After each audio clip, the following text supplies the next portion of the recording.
somewhere to stay? Sure. Have you never heard of Cretan hospitality?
My parents asked around some people that came from America, how is life in America? Somebody told my father that life is not for you and your wife in the United States, but it's for your children. So if you go to the United States, you're not going for yourselves, you're going for your children to have a better life. I was born 1932 in Vristas, Apocorona. And then 1951, I decided to come to America. One day I come to see the brown Indians of the Cleveland, and I see the lake. I said, that's Hañaido, Tizalasa. So I moved to Cleveland 1954 and 55 kind of.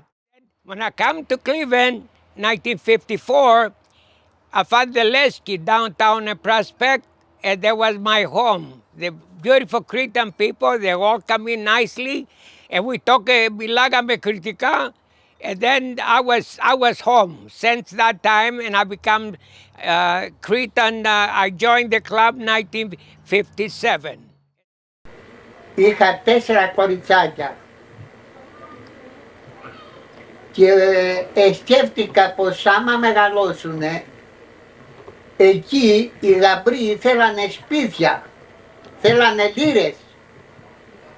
Και λέω, άμα μεγαλώσουνε τα κορίτσια μου, πού θα βρω εγώ τις λίρες και τα σπίτια να τα δώσω να τις παντρέψω. Και αν τις πάντρευγαμε χωρίς τίποτα, θα ne παίρνανε κανένα φτωχό να υποφέρνουνε. Λοιπόν, γι' αυτό σκέφτηκα και λέω να φύγω για το χατήρι των παιδιών μου να τα σώσω. Γι' αυτό έφυγα. How was it that the Greeks, after they came to New York and got off the boat, they ended up in Utah, in California, in Pennsylvania, all parts of the world? And he says, we get off the boat, we went to a cafenil in New York where we all congregated, and we waited for the large corporations to come in and say, we need 5 guys to go to California to mine coal or mine whatever. And he said, my group was sent to Pennsylvania to mine coal. So he said, we get on a train and we go to Pennsylvania. He said, we start mining the coal. He said, after 3 days, I looked at my hands. I said, this is no way to live. He said, I washed up, got on the next train and went to Cleveland. I'm a proud Cretan, and that emanates from my grandfathers. They came to this country for a better life in the 1910s. They had actually gone to high school together, and Cretan knew each other back then, but it wasn't until they both ended up back in Cleveland where they reacquainted, and ultimately their 2 eldest children met and got married. That pride that they had of being Cretan, also instilled a strong family value, and they were very much hard workers and worked hard for their families and worked hard for their churches as well. And I think they've instilled that in me. They also instilled it in my father, who was an extremely proud Cretan. It all started when I married George Eliakis, Georgios Eliakis. But I married George, and my honeymoon was the Cretan Convention in New York City. And I was exposed to all that Cretan music, and I loved every bit of it, every bit of it. When we went back, when Linda and I went back for our 30th anniversary, and it was a completely different experience for me. For whatever reason, I felt the hook. And all of a sudden I felt I got it. I understood what it is about Crete that makes people love it so much. Why Cretans just talk about, like, why they engrave the island on their gravestones, And we went back 3 years in a row, and I laughed at myself that I used to make fun of the people who went to Greece every summer, and we did it. If it wasn't for COVID, we would have gone back every summer. Villages up in the mountains, we went to archaeological sites, we had fun day drinking in Hanya, we just had a blast. The combination of mountains and the mountains and the water, the color of the water, the color of the sky, the mountains, there's nothing like it. We went up to this little town called Zaros, which is where a famous spring is, where spring water gets sold all over Eastern Crete from. And we were, it was really at the foot of Psiloreti. We woke up in the morning and you could just see it there out the window of this little tiny, like, bed and breakfast sort of hotel we were staying in. Crete is a special island. Crete, not only because of its topography, its beauty, but no matter where you go, the philoxenia, the people there. I remember one day when we were lost somewhere, and we stopped at a house and to get directions. And the lady said to my husband and I, "Oh, de μπορείτε να φύγετε ακόμα, πρέπει να σας κεράσουμε." When I tell people I'm Cretan, the response I often get is, "You guys are tough." And there was a time when I didn't know how to take that, but now I realize it's a compliment. Our ancestors were tough, but not just tough, they were fearless, and they were resilient and smart. And that's how they beat the Turks and the Germans. So yeah, I'm proud to be a tough Cretan. I remind myself that when facing a challenge. The other thing I enjoy about being a Cretan is that I come from such a beautiful place. In my opinion, one of the most beautiful places on earth. But it's not just my opinion. I was reading recently that Crete is the most visited island amongst the Europeans. I mean, what's not to love? The water, the sand, the beautiful mountains, the little villages, and the food. Well, I was getting to the food. But actually, what I love about the Cretan culture is the music. Even though I left Crete when I was 7 years old, I think the Cretan music must be in my DNA. I mean, when I hear Cretan music, I just can't sit still. It just touches me to the core, especially the Liranzidas. So, yeah, I love that about being Cretan. My special memory of Crete, which is hilarious because it's just me being an American-born city girl, not used to farming or anything, is it was one of my wishes to go to Greece to experience Pascha. And when I was there for Pascha back in 2009, I got to see my family prepare the Easter meal. One of those was preparing the lambs for the spit.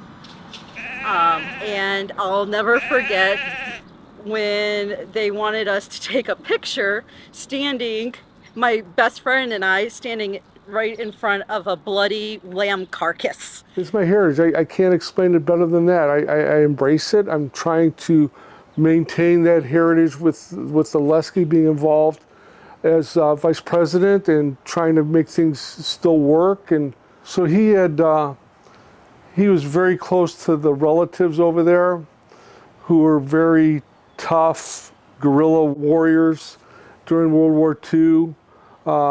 So he had a lot of pride with that. I just embraced it to the fullest. He was very involved with the local chapter. I think he was one of the chairmen of the 1958 convention here in Cleveland. Hanya has always been a nice place, and that's where my parents and my grandparents are from. My dad instilled me in the pride of being Cretan, the importance of being Cretan, His love of it just rubbed off on me and my family, and I can't express it better than that. And my goal is to make sure that it carries on. I've met my wife here. I'm bringing my kids here. My parents were here. My dad's on the wall. My uncle's on the wall. I've danced and played with my cousins here. The question was posed, what's it mean to be Cretan? The answer is community. We are a community, and that's what spans all of this, is the sense that we're all in this together, we're all a family, we're all going to be here for each other, thick or thin, only because of who you are. Not because of, the status you've made, not because of your background, not because of Taleftapuekis. You're one of us, you belong, that's it. That's the end of the story. Is tus dikimasis. It's beautiful.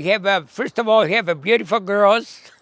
That's the one I went back to marry my. And the people nice, and the scenery excellent. The Cretan Club was on Prospect Avenue.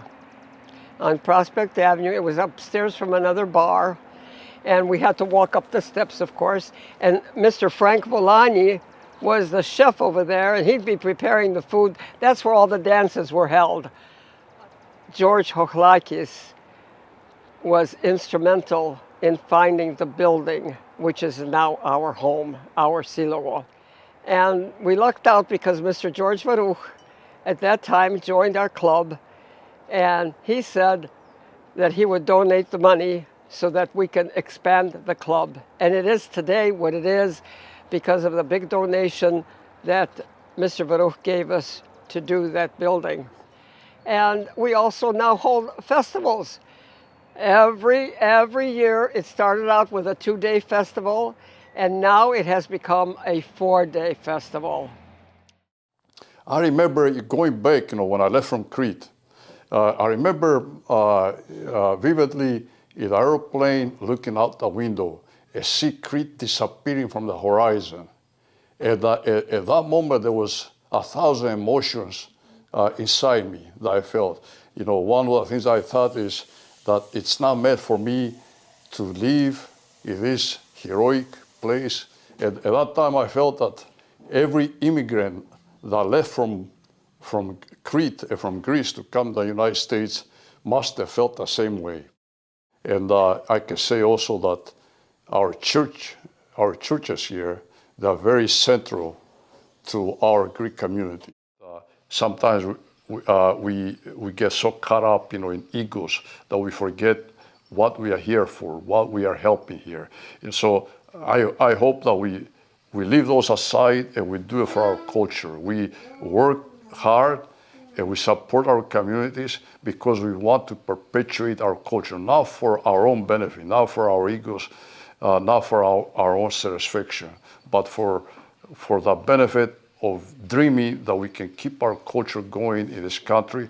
And we love this country, and we really hope that keeping our traditions makes this country richer as well, because knowing our history and knowing our traditions is more likely that we're going to be good citizens in this country.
Κανένας δεν το γνώρισε.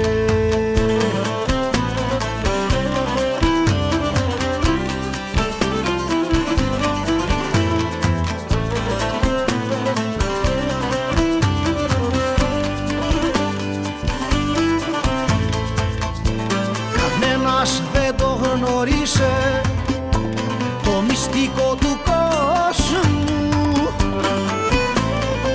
Ο Χαμάν, το μυστικό του κόσμου.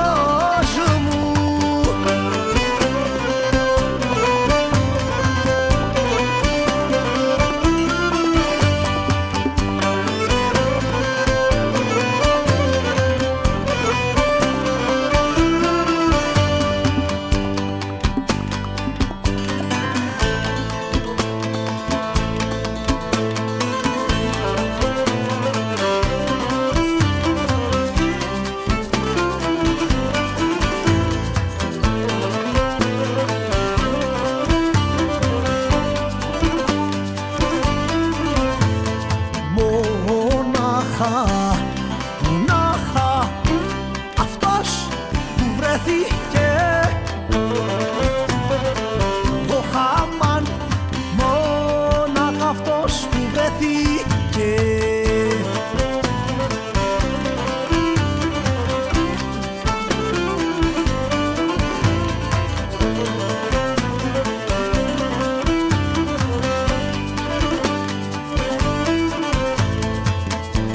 Μονάχα αυτός που βρέθηκε.